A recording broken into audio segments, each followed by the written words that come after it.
Welcome back to Yang Daily. We've got a lot of Twitter action and articles to cover this January 14th, but I want to quickly mention that links to all topics discussed here will, for the time being, be found in a Google Drive document that will be linked in the podcast description.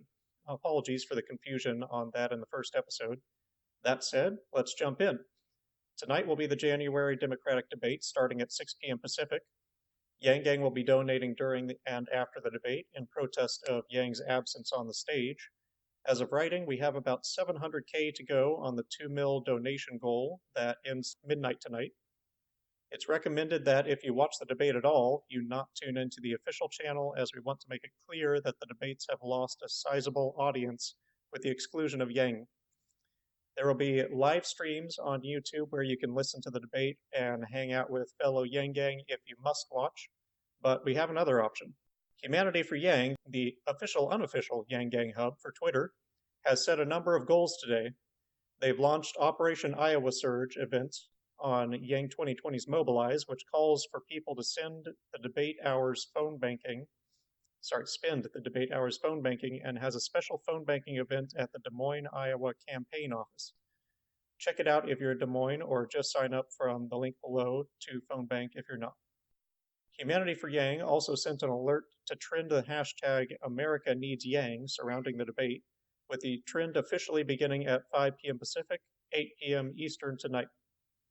Finally, Humanity for Yang is also running a hashtag Chappelle endorses Yang trend all day to increase awareness of this important endorsement. It's currently trending around 5th on Twitter. Reverend Wendy Hamilton has declared today Yang Visibility Day. All Yang Gang are asked to find a high traffic area in their locality and advertise Yang to offset his absence at the debate. Reverend Hamilton herself will be leading a group outside CNN's Washington Bureau.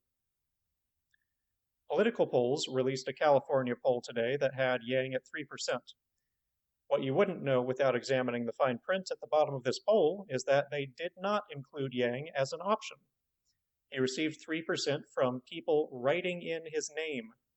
The supposed reason for this exclusion was that he did not make the January debate and some other polls didn't show enough support for him. If you're keeping up, that means we now have biased media coverage heavily influencing polls, which are then cherry-picked to determine who makes the debates, which is then used as justification to exclude marginalized candidates from future polls. That's a doozy of a corrupt cycle for our supposed and much vaunted democracy.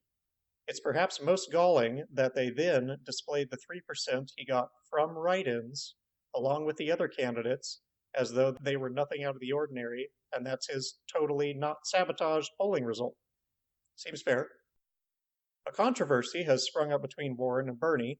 Warren has claimed that at the start of the race, Bernie told her a woman could not win the presidency.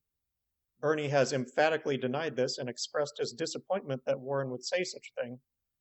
Tulsi Gabbard weighed in, saying that she had a similar conversation with Bernie and that he was supportive of her candidacy. The drama continued today as a Refund Warren Twitter account has sprung up, encouraging people to refund their donations of Warren and donate the money to another campaign, with a poll tracking who people will donate to.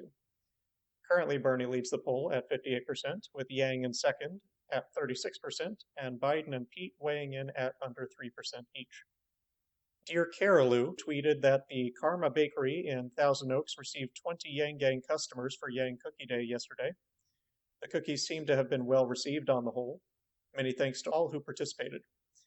Eric Quach tweeted some snapshots of a very well-written and moving post made by Tada Hozomi on Facebook, detailing Yang's worth to the American people and the ways that he's been oppressed by the establishment. Worth a look. Humanity for Yang has started a thread on Twitter for suggesting celebrities we want to target to endorse Yang. Personally, I'd love to see the activist rapper Prince EA come aboard, as all his work aligns extremely closely with Yang's policies, and he's an incredibly inspiring talent with a justifiably large following. Contribute your suggestions at the link in the Google Drive document. Humanity for Yang tweeted a video of Yang's recent Iowa town hall. Chris Cillizza put out a video of his interview with Yang, discussing Yang's rise in the race, UBI, and the lack of diversity on the debate stage, and more. The details of Dave Chappelle's South Carolina events for Yang have been announced. He will be performing his act at the Township Auditorium in Columbia on January 29th and at the North Charleston Performing Arts Center on January 30th. Business Insider's John, I know I'm going to get this wrong, don't laugh, Haltewanger, wrote a short article on Dave Chappelle's endorsement of Yang. This is great news as the endorsement has yet to reach the ears of most. CNN put out a similar article on Chappelle's endorsement, as did The Hill. Glamour's Molly Jong-Fast put out an article today regarding how Yang has become the unexpected champion of women's issues among the primary candidates. Yang talks about the barriers women face, which he's seen in his career and in his wife's career, that can stunt a woman's professional growth or even drive her out of a job. To quote Yang, the level of bullcrap that women have to put up with is staggering.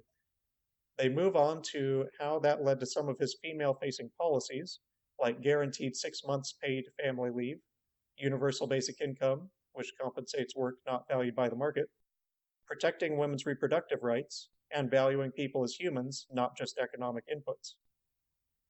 NBC News' Think author, Liz Plank, put out a fantastic article on Yang, opening with the statement, "If Democrats want to stand a chance against Trump in 2020, they may want to take Andrew Yang seriously." I couldn't agree more. They go on to explain that Yang seems to be bringing together a diverse group of men who feel the Democratic Party and country at large have abandoned them and their issues, citing everything from truck drivers to gamers. It goes on into how Yang sees diminishing opportunities and marginalization of these men as not only a problem for them, but for society as a whole. And it ties into all kinds of unrest, including shootings, domestic violence, and even the retreat into virtual worlds. The article also mentions that Yang has received approval from staunch Republicans like hosts on Fox News and even Ben Shapiro. It closes by citing Yang's answer to a question on white supremacist violence, in which he bucked the party line answer of blaming Trump, and instead spoke a truth that resonates with psychology professionals, that many people who end up in gangs are just lost and don't think they have anywhere else to turn. This article highlights Yang's perhaps greatest strength, that he seeks to truly understand people and problems before trying to solve them. It's well worth a read and a Yang Media shout-out on social media. MSNBC even brought the author on air to discuss the article. The New York Times released an article from Daniel Susskind on the future of work and how technology will be replacing us in the workforce. I can't say much about it, unfortunately, because I hit a paywall.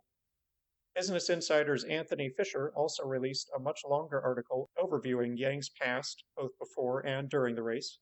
It includes details of his current standing in the race, personal stories, his feelings on the NBA, Weezer albums, family life, and his rejection of identity politics. Remember that it's always good to run through the article and video links just to visit the page and give them a view or like. That gives positive feedback to encourage more coverage of Yang. And that'll do it for today. Hop on Twitter, get on those trends, visit those articles, don't forget to donate, and then it's on to the phones or out into the streets. Take no prisoners tonight, Yang Gang.